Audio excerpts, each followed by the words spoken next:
2021년도 공모주 중에서 가장 크게 주목을 받고 있는 대형주 크래프톤이 증권신고서를 제출을 했습니다. 오늘 아침에 올라왔는데요. 규모 자체가 상당합니다. 5조 원 이상을 모집을 할 예정이어서 최근 한 5년 동안 이렇게 큰 종목이 나온 적은 없었는데, 삼성그룹주 이후로 이제 대형 그 청약이 이제 다음 달 시작 예정입니다. 아직 청약까지는 한 달 정도 남았기 때문에 시간을 갖고서 증권신고서 읽어보면 될 것 같고, 오늘은 일단 좀 중요하게 봐야 되는 내용들 위주로 하나씩 집어 보도록 하겠습니다. 크래프톤의 증권신고서가 드디어 오늘 아침에 제출이 됐습니다. 증권신고서 초안이기 때문에 밴드 하단 금액 기준으로 지금 작성이 되어 있어요. 근데 아마 밴드 하단은 아니고 아마 밴드 하단에서 상단 또는 뭐 상단 이상, 이제 보통 요 위에서 보통 많이 공모가격이 결정이 되어 왔기 때문에 좀 그 공모가격 상단 기준으로 한번 보도록 하겠습니다. 그리고 증권신고서 초안이기 때문에 실은 뭐 내용 자체가 상당히 방대한데, 나중에 최종적으로 공모가격 확정되고 나서 다시 보는 게 조금 더 눈에 잘 들어오실 거예요. 오늘은 일단 이 중에서 중요한 내용들 위주로 한번 보도록 하겠습니다. 공모가격 밴드 상단 기준일 때 55만 7천 원입니다. 여기에 이제 회사의 발행 주식수를 곱하면은 시가총액 28조 원, 13위까지 올라갈 겁니다. 그러면은 어 포스코라던가 현대모비스 같은 기업들하고 이제 어깨를 나란히 할 예정이고, 만약에 공모가가 상단에서 확정되고 상장 당일날 상한가로 직행을 하면은 시가총액 7위 LG화학급으로 이제 올라갑니다. 만약에 예전처럼 상단에서 확정되고 상장하자마자 뭐 따상으로 간다 그러면 카카오를 밀어내고 시가총액 3위까지도 올라갈 수 있다. 이런 뭐 어떻게 될지는 아직 모르기 때문에 뭐 지금 뭐 섣불리 예상할 수는 없는 부분이고, 공모가격 밴드 상단 기준일 때 상장하고 나서 이렇게 되면은 이제 이런 그림이 나올 거다라는 거. 그 다음에 주간사하고 인수사는 국내 증권사 기준으로 미래에셋, NH투자, 삼성증권 이렇게 세 군데가 되겠습니다. 공모가격은 기관 투자자들 수요 예측 거쳐가지고 다음 달 7월 12일 월요일 날 최종 확정이 될 예정입니다. 그때 이제 저도 다시 업데이트된 투자 설명서 가지고 다시 한번 설명을 드리겠습니다. 청약 일정은 7월 14일부터 15일까지 수요일하고 목요일 이틀인데, 보통 환불은 그 청약 마지막 날 기준으로 이 영업일이 지나야 되기 때문에 그 다음 주 월요일 날 환불이 돼요. 그러면은 이제 4일 정도의 이자 비용을 부담해야 된다라는 거는 조금 고려를 하셔야 되겠습니다. 그래서 마이너스 통장을 이용하시는 경우에는 이제 투자하고 나서 실익이랑 그 다음에 이자 비용 간에 그 고려를 해가지고 의사결정을 하시면 될 것 같습니다. 공모 주식 수는 1006만 230주입니다. 기존의 주주들이 303만 주를 내놓고 신주로 발행을 하는 게 700만 주입니다. 회사의 한 주당 액면가는 100원이고, 공모 규모, 공모 주식 수에다가 그 밴드 상단인 55만 7천 원을 곱하면은 5조 6천억 원의 이제 그 자금을 모집을 한다. 이렇게 이해를 하시면 될 것 같아요. 그래서 뭐 거의 최근 상장했었던 기업들하고 거의 비교가 안 될 정도로 규모가 굉장히 큽니다. 증자하고 나서는 이 회사의 자본금은 5조 3천억 정도가 될 겁니다.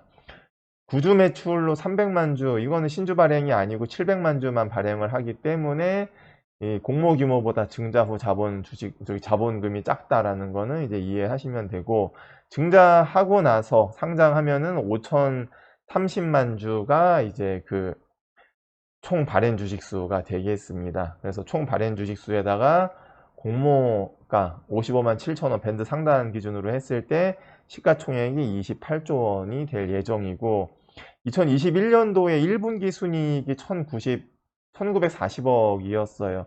1940억에다가 곱하기 4 하면은 한 7,600억 정도 되죠. 그 금액 기준으로 이제 시가총액 나누면은 퍼가 36배 정도가 되겠습니다. 실적은 작년도 1분기 대비해서는 조금 많이 감소가 됐는데 2020년 1년 기준으로는 2019년 순이익보다는 거의 한 100% 가까이 증가가 됐다. 그래서 전년도 1분기 대비 실적이 꺾였다라는 게 조금 이제 아프기는 한데 그 2분기 실적이 어떻게 나올지는 조금 이제 지켜봐야 되는 게 이게 그 코로나 때문에 작년에 그 실적이 굉장히 잘 나왔었던 거에 대한 역기저 효과인지 아니면은 추세 자체가 꺾이는 부분인지는 조금 이제 좀 더 깊게 살펴볼 필요가 있을 것 같고 다른 리포트 나오는 것들도 좀 참고를 해봐야 될 것 같습니다. 일단 대략적인 밸류에이션에 대한 정보는 이렇게 된다라는 거. 그 다음에 이제 그 공모 주식 배정 내역 한번 살펴보시면은 일반 투자자들한테 25%가 배정되니까는 250만 주 정도가 이제 개인들한테 이제 배정이 된다. 우리 사주한테 배정되는 게 만약에 이제 미달나면은 개인한테 추가로 더 배정이 될 수도 있는데 일단 그거는 아직도 불확실하니까는 아마 회사 규모 대비해서는 다 배정이 안 될 수도 있다라는 생각이 드는데 개인한테 갈지 기관한테 갈지는 뭐 그때 가서 또 정해야 되는 부분이니까는 일단은 25% 기준으로 했을 때 250만 주 정도가 이제 개인한테 배정이 되는데 미래 NH 삼성 순입니다. 뭐 차이가 그렇게 많이 나지는 않고 1인당 청약 한도도 굉장히 크기 때문에 뭐 100억, 200억씩 가지고 계신 분들은 물론 예외겠지만은 대부분의 투자자 입장에서는 아마 증거금 한도는 넉넉하다라고 보시면 될 것 같고 SKIT만큼 80조 원 가까이 들어온다라고 해도 비례 그 배정 에서 경쟁률은 한 220대 1 정도. 규모 자체가 워낙 크기 때문에 경쟁률이 그렇게 많이 오르지는 않을 거다. 그 다음에 뭐 SK 바이오사이언스나 SK 바이오사이언스 그 다음에 뭐 빅히트나 카카오 게임즈 같이 58조 원대 정도 들어온다라고 가정하면은 170대 1 정도의 경쟁률. 그 다음에 예전에 SK 바이오팜 수준 39조 원 정도 들어오면은 한 114대 1. 열기가 완전히 꺾인다라는 가정하에서는 뭐 50대 1까지도 내다볼 수 있다. 지금은 사실은 뭐 좀 아직은 좀 분위기를 봐야 되는 상황인데 아마 예전만큼 이렇게 나오지는 않을 것 같고 아마 요 사이지 않을까라고 한번 좀 조심스럽게 예상을 해봅니다. 균등 배정을 노리시는 분들은 일단 각 증권사당 10주씩 그 최소 청약 주수가 되겠습니다. 10주에다가 55만 7천 원 곱해가지고 나누기 2. 증거금률은 항상 50%죠. 278만 5천 원이 10주 최소 신청 금액이 되겠습니다. 그래서 만약에 4인 가족이시고 3개 증권사에 모두 청약하시면 12계좌에다가 278만 5천 원 곱하면은 3,342만 원이 필요하다. 계산해 보시면 될 것 같습니다.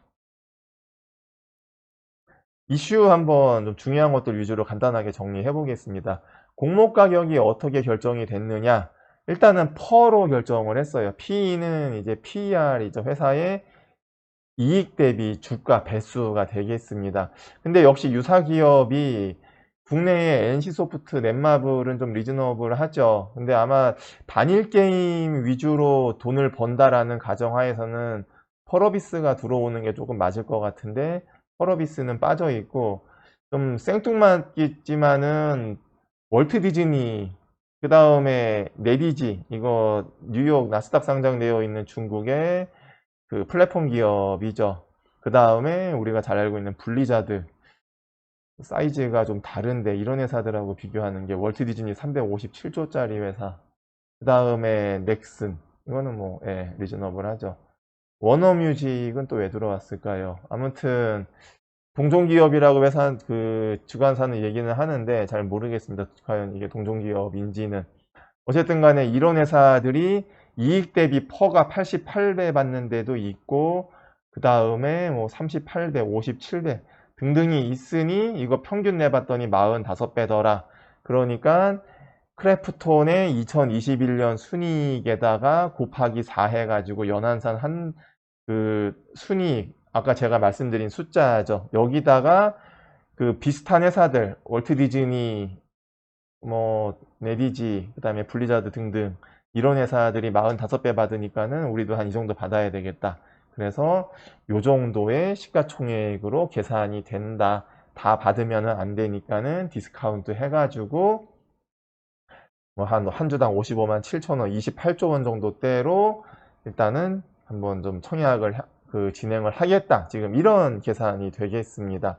그래서 유사기업이 과연 적절하냐? 그 다음에 이런 회사들이 과연 동종기업이냐? 애니소프트나 넷마블 같은 경우에는 여러 게임들로 돈을 벌고 있는데 아시다시피 크래프톤은 단일 게임 리스크가 있기 때문에 좀 안 맞는 것 같다 이렇게 생각하실 수도 있고, 그 다음에 결국은 이 45배는 월트 디즈니가 다 올려준 거 아니냐, 이것도 좀 생각을 해봐야 되는 부분이죠. 차차 좀 고민해야 되는 부분이기 때문에 일단 오늘은 여기까지만 좀 보시고, 그 다음에 최근 실적 보시면은 2020년 1분기 때가 분기 실적으로는 가장 최고점, 코로나 이제 한참 확장될 때 방콕을 해야 될 때 아마 좀 그 효과 때문인 걸로 예상이 되고, 2분기 넘어가면서 실적이 이제 앞다리가 바뀌면서 조금 안 좋아졌어요. 그래서 이게 과연 그 코로나 이슈 때문인 건지 아니면 지금 꺾이는 상황에서 다시 지금 방학되면서 좀 올라온 건지, 요거는 조금 더 역시 시간을 갖고 좀 지켜봐야 되는 좀 부분일 것 같습니다.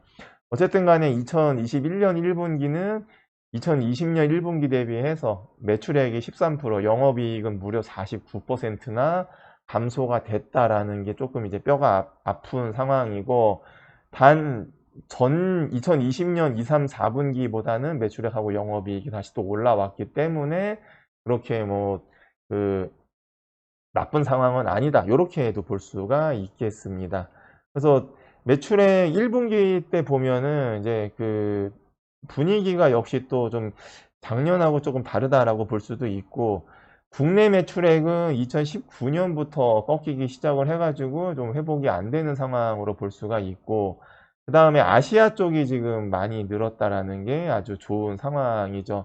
역시 좀 이 문화적인 차이, 그 다음에 또 역시 지역별 차이가 있기 때문에 그런 것 같아요.